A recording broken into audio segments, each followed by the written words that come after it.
रूस आर्थिक प्रतिबंधों को लेकर अमेरिका को जवाब देने की तैयारी कर रहा है। रूस की स्पेस एजेंसी ने धरती से 400 किलोमीटर ऊपर इंटरनेशनल स्पेस स्टेशन को तबाह करने की धमकी दी है। यूक्रेन युद्ध के बाद यह अकेला ऐसा प्रोजेक्ट है जिस पर रूस और अमेरिका मिलकर काम कर रहे हैं। यूक्रेन की जमीन पर रूस ने तबाही मचाई हुई है, तो रूस को जवाब देने के लिए अमेरिका ने आर्थिक बंदिशें लगा दी। रूस ने यूक्रेन के शहरों को खंडहर बना दिया है, तो अमेरिका ने प्रतिबंधों से रूस की अर्थव्यवस्था को ध्वस्त कर दिया है। इसीलिए रूस ने अब अमेरिका को जवाब देने के लिए स्पेस वॉर यानी अंतरिक्ष वाली लड़ाई की धमकी दे दी है। यूक्रेन के बाद रूस का अगला निशाना पृथ्वी से 400 किलोमीटर ऊपर इंटरनेशनल स्पेस स्टेशन हो सकता है, जो इस समय अंतरिक्ष में चक्कर लगा रहा है। यूक्रेन युद्ध के बाद ये रूस और अमेरिका का एकमात्र ऐसा प्रोजेक्ट है जिस पर अब तक दोनों देश मिलकर काम कर रहे हैं, लेकिन दोस्ती की आखिरी डोर भी पूरी तरह खत्म हो सकती है। इसके लिए रूस की अंतरिक्ष एजेंसी रोसकॉस्मोस के चीफ दिमित्री रोगोजिन ने एक ट्वीट के जरिए अमेरिका को धमकी दी है। रोसकॉस्मोस ने नासा, कैनेडियन स्पेस एजेंसी और यूरोपियन स्पेस एजेंसी को रूस पर लगे प्रतिबंधों को हटाने के लिए एक लिखित अपील भेजी है। इसमें इंटरनेशनल स्पेस स्टेशन की भलाई है।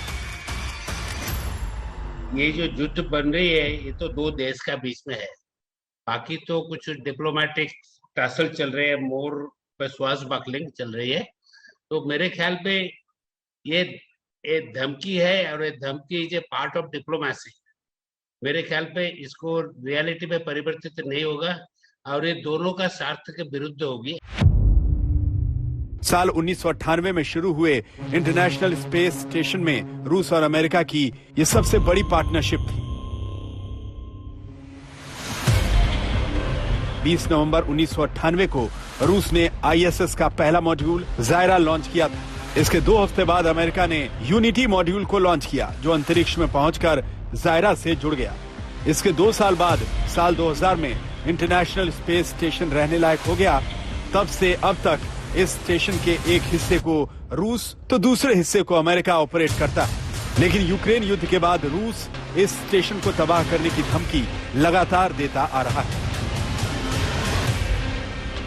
इससे पहले 25 फरवरी को दिमित्री रोगोजिन ने ट्वीट कर एक और धमकी दी थी। इसमें उन्होंने लिखा था, अगर आप हमारे साथ सहयोग को रोकते हैं तो इंटरनेशनल स्पेस स्टेशन को अनियंत्रित होकर कक्षा से बाहर आने और अमेरिका या यूरोप पर गिरने से कौन बचाएगा। इसके आगे दिमित्री लिखते हैं, हमारे पास इस 500 टन के ढांचे को भारत और चीन में गिराने का भी विकल्प खुला हुआ है। क्या आप उन्हें ऐसी संभावना से धमकाना चाहते हैं? इंटरनेशनल स्पेस स्टेशन रूस के ऊपर से नहीं उड़ता है। ऐसे में प्रतिबंध लगाने से पहले आप समझ लें कि आपको क्या करना है। हम सभी ने एग्री किए, सभी देश मिलकर एग्री किए, the space should be devoid of all the tension of conflicts on earth. So पृथ्वी में कुछ भी युद्ध हो, कुछ भी हो, हम उसी से हम स्पेस को बचाए रखते, उसको उसका सभी जो नियम है सभी देश पालन करता है और सभी एग्रीमेंट पालन करता है। तो मेरे ख्याल पे इसमें हमको कुछ डरने का भी सोचने का भी नहीं है। रूस यूक्रेन युद्ध में अमेरिका ने बिना हथियार उठाए रूस को ऐसा सबक सिखाया है कि रूस की अर्थव्यवस्था तबाही की तरफ बढ़ रही है। स्पेस स्टेशन का दूसरा पहलू ये भी है कि यूक्रेन पर हमले को लेकर रूसी सेना की हर मूवमेंट पर अमेरिका अंतरिक्ष से नजर रख रहा है। कुछ दिनों पहले यूक्रेन के 64 किलोमीटर लंबे रूसी सैन्य काफिले की यह तस्वीर वायरल हुई थी। इसमें रूसी सेना का एक बड़ा काफिला कीव की तरफ बढ़ता दिख रहा था। रूस को लगता है कि अमेरिका से मिल रहे इन सैटेलाइट तस्वीरों की मदद से यूक्रेनी सेना आसानी से रूसी काफिले को निशाना बना रही है।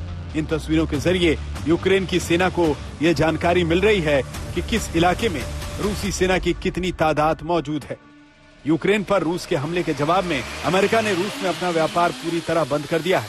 इसके अलावा आर्थिक प्रतिबंधों से रूस को पिछले 18 दिनों में भारी नुकसान हुआ है। लेकिन इंटरनेशनल स्पेस स्टेशन में अब तक दोनों देश मिलकर काम कर रहे हैं।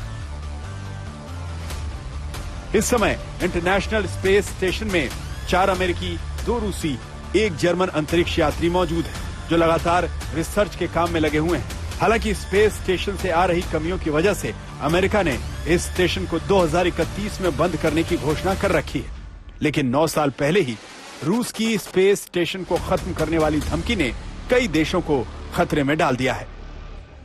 आज तक ब्यूरो।